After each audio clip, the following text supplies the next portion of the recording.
देखिए, भारत देश को आजाद हुए 75 साल हो गए। 75 साल के इतिहास में एक बार भी ऐसा नहीं हुआ कि दिल्ली सरकार के बजट को पेश करने से केंद्र सरकार ने रोक दिया हो।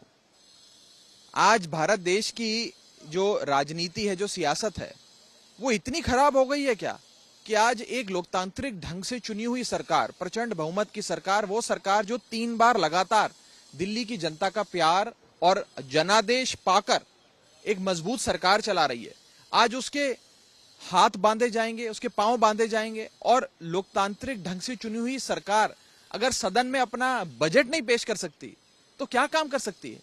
अगर बजट पेश नहीं होगा तो जितने भी दिल्ली सरकार के स्कूल में पढ़ा रहे अध्यापक हैं, उनकी सैलरी कहां से जाएगी? मोहल्ला क्लिनिक के डॉक्टरों के पैसे कहां से जाएंगे? दवाइयों के पैसे कहां से आएंगे? अस्पताल में खर्च कैसे होगा? फ्लाईओवर कैसे बनेंगे? दिल्ली की सड़कें कैसे बनेंगी?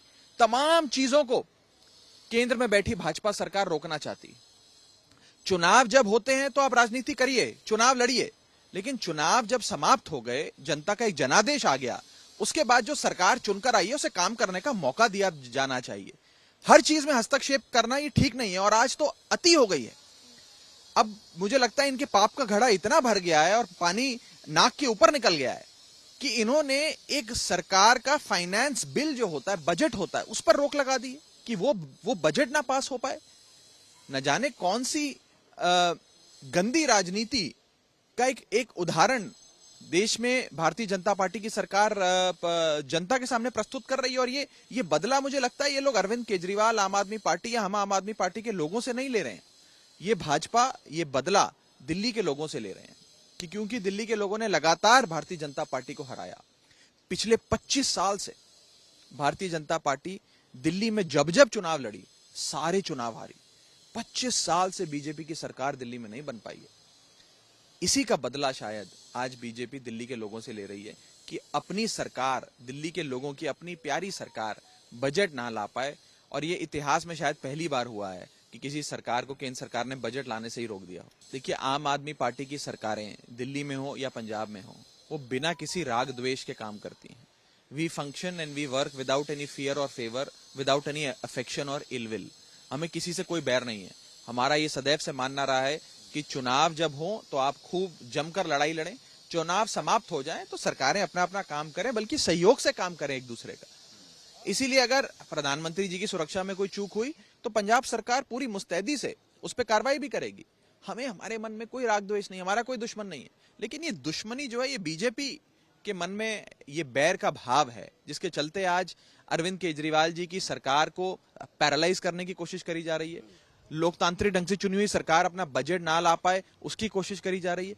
और ये किसी साधारण सरकार के साथ ऐसा नहीं कर रही बीजेपी। आजाद भारत के इतिहास में सबसे ज्यादा बहुमत की, सबसे ज्यादा जनादेश की सरकार 2 बार लगातार 2015 और 2020 में अरविंद केजरीवाल ने बनाई है। ये सरकार लोगों के प्यार, विश्वास और उनकी वोट की ताकत से बनती है। आज उस सरकार को कुछ चुनिंदा अफसर और कुछ नेता केंद्र सरकार में बैठकर रोकना चाहते हैं, पैरालाइज करना चाहते हैं। मैं पूछना चाहता हूं, किसके इशारे पे हो रहा है? क्या प्रधानमंत्री जी या गृह मंत्री जी इस चीज में हस्तक्षेप कर दिल्ली सरकार को पैरालाइज करना चाहते हैं, सरकार को ठप करना चाहते हैं? क्यों करना चाहते हैं? किससे बदला ले रहे हैं? ये बदला आम आदमी पार्टी से तो है नहीं।